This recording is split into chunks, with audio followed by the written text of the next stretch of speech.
Let me take you down this fantasy that I have where Activision, Konami, and Arcade1up work together to bring us Guitar Hero for the Arcade1up. Imagine a scenario where you go into your game room and you see that perfect, like maybe it's a Star Wars or maybe it's Outrun, Daytona, some type of cabinet that has a steering wheel, right? And then maybe you have that Tron, the new Tron that's coming out that's got the stick on it. So you got that type of arcade. But do you have in your fantasy a music arcade, one where you can put a guitar on and pretend like you're smashing pumpkins? Come on, this is the type of game that I loved playing. My wife and I would play this game. We had it on the Wii, we had it on PS2, we had PS3, and all these variety of ways to play it. We even had in our living room this very special footstool where if you opened up, aha, that's where the guitar and rock band equipment was at. And we went to arcades, and I remember playing Guitar Hero and the arcade. In fact, there's a retro arcade near me that I go from time to time, and they have a Guitar Hero arcade, and every single time I go there, I have to play it. It's always on free play, and I play all my favorite songs. I was thinking about it on this podcast that I have every Sunday. Michael B, the Game Genie, made a comment in the live stream. He was like, hey, what is your desert island game, your favorite game? And so I played a voicemail where he even mentioned that. He was like, what is your favorite game? And I was thinking about it for a while, and it's got to be Guitar Hero. Now, let me tell you why. Let me explain my reasoning behind this. So the idea is it's a desert island, like, right? This is a game that you're going to play for the rest of your life. For the rest of your life, forever. In this case, just one game. And I was going through all the different games that I would really love to play. But for me, Guitar Hero is a game that I could play over and over and over again. Of course, in this desert island, I hope I have my friends because I love playing Guitar Hero with my friends. So that's why I started imagining, man, do I need to mod this cabinet? Do I need to take an old Space Invaders for $50 that I still have in a box, by the way, take it apart, reskin it as a Guitar Hero, take the two guitars and hang it on there, maybe take an old Wii that I have and mod it and connect it to that 4x3 screen from Arcade1up so that I can play Guitar Hero on a dedicated system in my game room. Doesn't have to hook up to TVs. It's just something where all my arcades are. That would be pretty sweet. But then I was thinking, what if Arcade1up actually came out with it?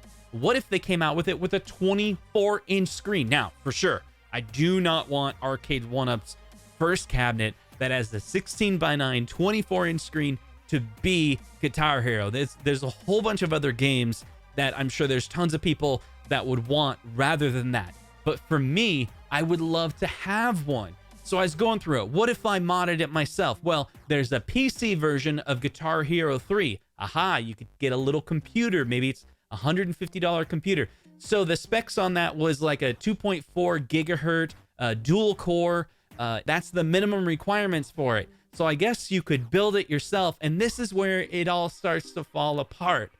I don't know if Arcade1up would be able at this time to do something like Guitar Hero. I think they could do it from the license point of view. They could work with Konami and Activision. I think there's some patents with Konami where they own like music games. You got to give them some royalties or something. Activision has already have all the licenses for it. And I think they even used like a company called Harmonic back in the day that would like recreate these songs in a studio so they can get those individual drum and guitar tracks. And then they even would license some of the songs from studios themselves and get the original stems from those songs, even songs back in the day. So you could hear the drums in the background. And then if you miss the guitar, you won't hear the guitar. But if you're playing the guitar, then you do hear it.